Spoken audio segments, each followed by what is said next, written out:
இன்னைக்கு நம்ம அனிஸ்ரீ கிச்சன்ல சிம்பிளான வெண்டைக்காய் பொரியல் எப்படி பண்ணலாம்னு பார்க்கலாம். அதுக்கு வெண்டைக்காயை நல்லா அலம்பி சுத்தம் பண்ணி இப்படி பொடிசா கட் பண்ணி வச்சுக்கலாம். அடுப்புல இருப்பு சட்டி வச்சு காஞ்ச உடனே 2-3 ஸ்பூன் எண்ணெய் ஊத்திக்கலாம்.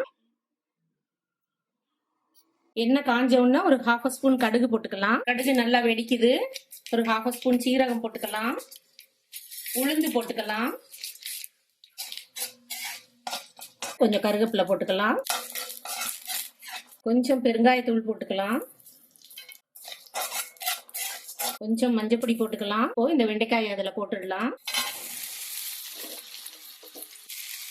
உங்களுக்கு தேவைப்பட்டா நீங்க கொஞ்சம் ஆயில் வேணா கூட ஊத்திக்கலாம். நல்லா பெரட்டி விட்டுருங்க. கொஞ்சம் வெண்டைக்காய் வேகிறதுக்கு இப்ப கொஞ்ச நேரம் மூடி போட்டு மூடிடலாம்.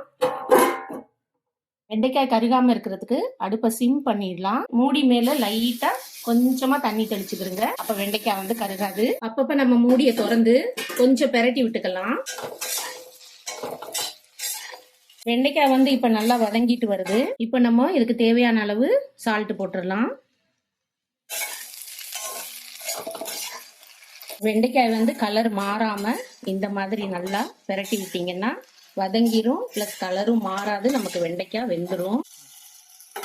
வெண்டைக்காய் நல்லா வெந்து வந்துருச்சு. தேவையான அளவு காரம் சேர்த்துக்கலாம். மிளகாய் பொடி போட்டுக்கிறங்க. 1/2 ஸ்பூன் அளவு கரம் மசாலா போட்டுக்கலாம். நல்லா மிக்ஸ் பண்ணி விட்டுடலாம். நான் வெண்டைக்காய் பொரியல் செய்யும் போது டேஸ்டா இருக்கணும்னு கொஞ்சமா கடலைமா போடுவேன்.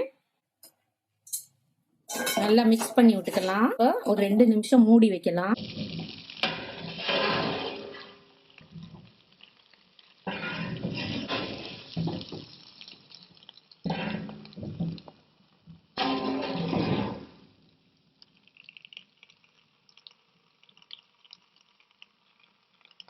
அவ்வளவுதான். நமக்கு இப்ப வெண்டைக்காய் ஃப்ரை டேஸ்டியா ரெடி ஆயிடுச்சு. இனி சர்வ் பண்ணிடலாம். நீங்களும் இதே போல வெண்டைக்காய் ஃப்ரை செஞ்சு பாருங்க. எப்படி இருந்துச்சுன்னு கமெண்ட்ல சொல்லுங்க. தேங்க்ஸ் ஃபார் வாட்சிங்.